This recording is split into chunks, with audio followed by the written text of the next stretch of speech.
Oke guys, terima kasih buat kalian semua yang sudah bergabung guys ya.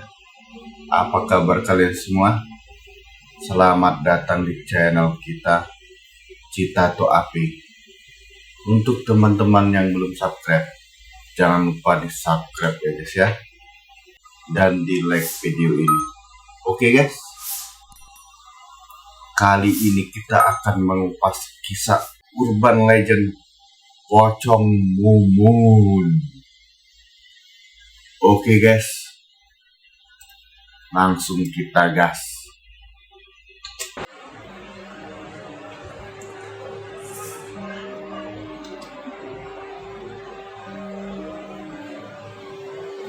Kawasan bumi perkemahan dan geraha wisata pramuka atau beberapa Cibubur kerap dipilih menjadi lokasi perkemahan para gerakan organisasi pramuka. Tak hanya identik dengan kegiatan jambore nasional dan wisata alam, di wilayah ini juga terkenal angker dan ada sosok hantu tersohor yang suka menampakkan diri. Salah satunya yang melegenda yakni hantu Pocong Mumun.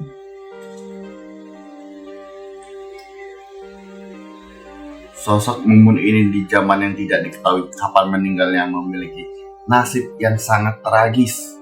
Dirinya konon meninggal akibat oleh laki-laki yang memperkosanya hingga jasadnya dibuang di Danau Cibubur. Hantunya kini bergentayangan seperti pocong, tapi ada juga yang pernah melihat jika sosoknya seperti wanita berparas cantik.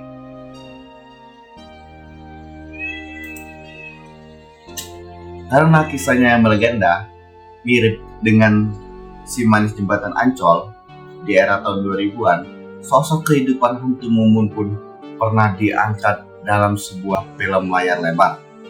Namun di balik sosok Mumun yang memang benar-benar ada pengalaman mistis yang dirasakan pemain dalam memerankan sosok hantu tersebut. Dan kalau yang aku tuh lebih seremnya lagi karena aku syuting di tempat legendanya Mumun. Mumun itu bagi orang-orang Betawi yang di daerah Cibubur itu memang konon kabarnya itu di danau di Buperta itu, bumi perkemahan Cibubur.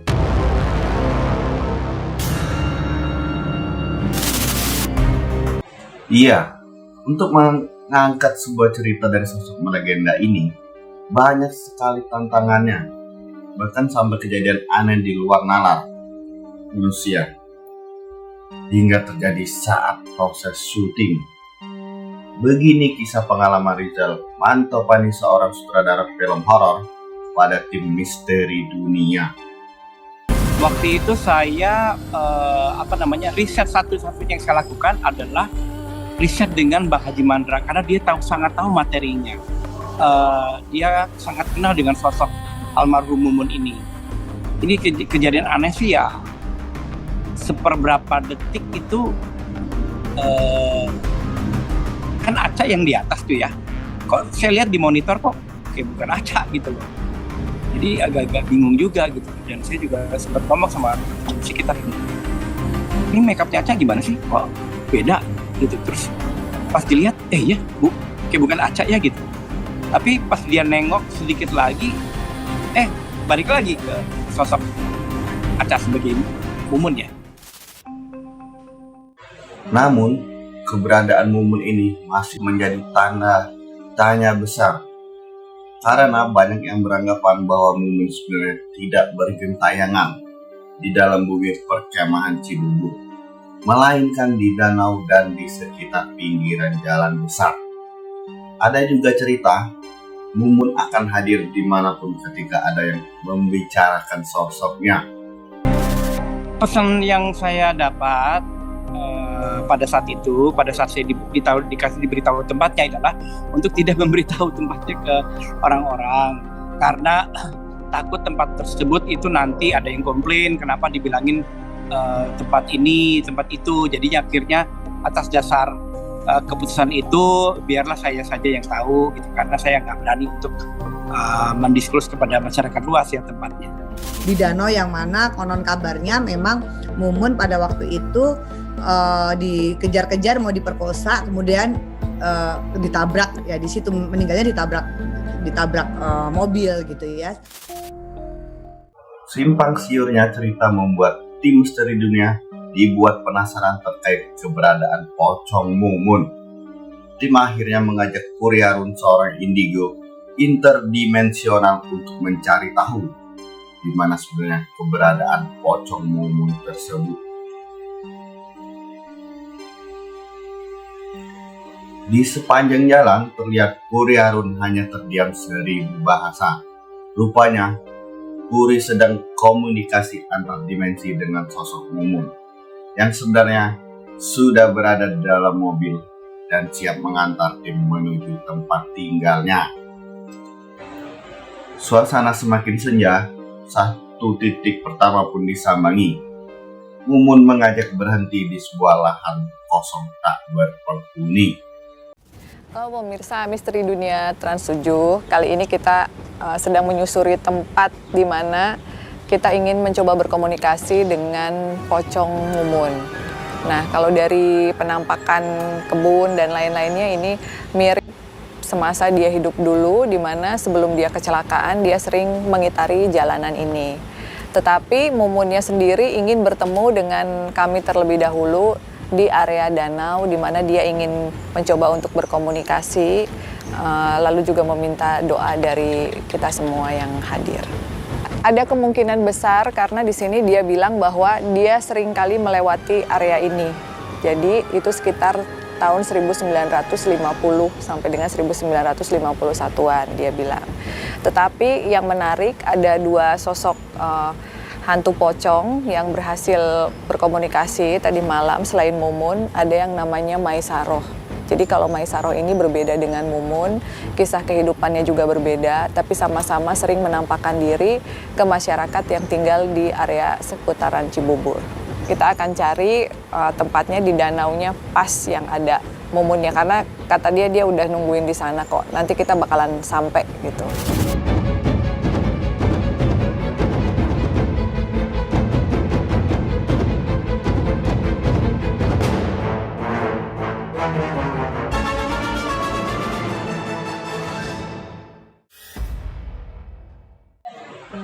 Hari pun semakin gelap, suasana mencekam dan mistis menyelimuti tim yang bertugas pada malam itu.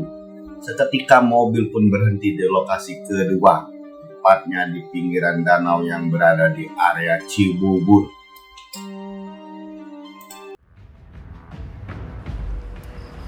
Pemirsa, ini tempat di mana Mumun ada ya, berada.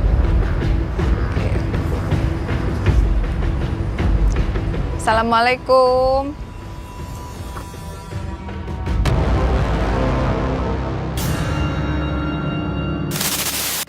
Baik, jadi pemirsa Misteri Dunia, kali ini saya berdiri tepat di samping danau, ya, Danau Cibubur, di mana di sini akhirnya saya berhasil bersama tim menemukan sosok Mumun gitu. Jadi akhirnya beliau datang dengan sosok rambut panjang, hitam, terus juga pakaian atasnya kembang-kembang, tetapi memang bawahnya sosoknya pocong. Dan Mbak Mumun ini sendiri wajahnya sangat cantik ya, alisnya tebal, hidungnya juga mancung.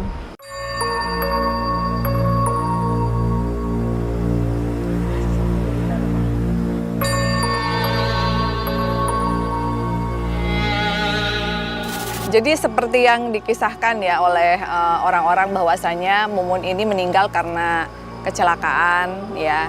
Mukanya memang agak sedikit hancur yang sebelah kanan. Lalu juga dia bilang dia ini tidak mengganggu atau menghantui orang-orang seperti yang diceritakan gitu. Terkadang beliau ini menampakkan diri hanya ingin memberitahu sesuatu. Misalnya akan ada hal-hal atau kejadian-kejadian yang kurang baik yang akan menimpa keluarganya atau desanya, sehingga dia berusaha untuk menampakkan diri gitu. Namun, berbeda dengan yang dikisahkan di film, menurut penglihatan Puri Harun, Mumun bukanlah hantu pocong wanita yang berkeliling mengganggu orang-orang, melainkan hantu wanita biasa berpakaian rapi dan cantik Sosoknya pun tidak suka mengganggu. Satu terkecuali jika ada orang yang berperilaku tidak baik di sekitar area Cibubur. Jadi sebenarnya kalau Mumun sih asalkan orang menganggap bahwa dia itu adalah hantu yang baik ya, dia akan menjadi hantu yang baik. Tapi kalau orang membicarakan dia yang negatif gitu, terus juga membicarakan cerita-cerita yang tidak sesuai dengan kenyataannya, dia suka marah. Apalagi dibilang sebagai hantu gentayangan yang seringkali mengganggu masyarakat, itu tidak benar gitu.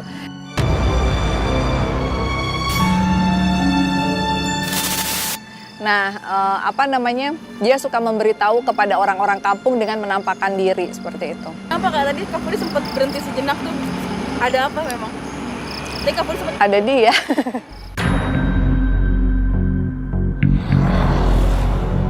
Jadi sebetulnya pada saat dia datang ke lokasi yang dia tidak pernah tinggal di situ di saat dia masih hidup, itu biasanya di saat ada orang-orang yang menceritakan.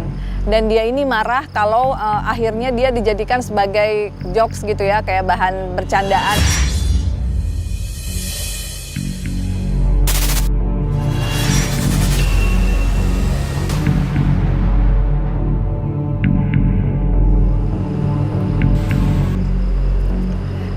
Jadi pemirsa Misteri Dunia, mengenai mitos tali pocong yang lupa dibuka pada saat itu, menurut keterangan dari almarhumah sendiri itu memang benar seperti kejadian pada saat itu.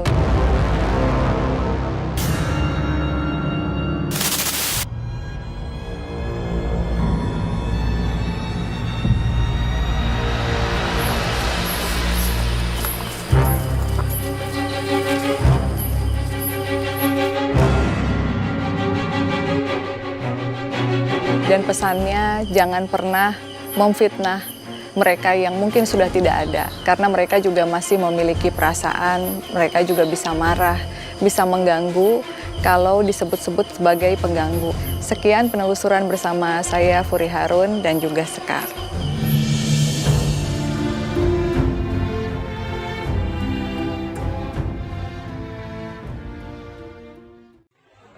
Oke guys, sekian penelusuran tim bersama Furi Harun. Buat teman-teman yang sudah menyaksikan, terima kasih banyak yang sudah mampir. Dan yang belum subscribe, jangan lupa di subscribe ya guys ya. Oke, sampai jumpa lagi. Bye.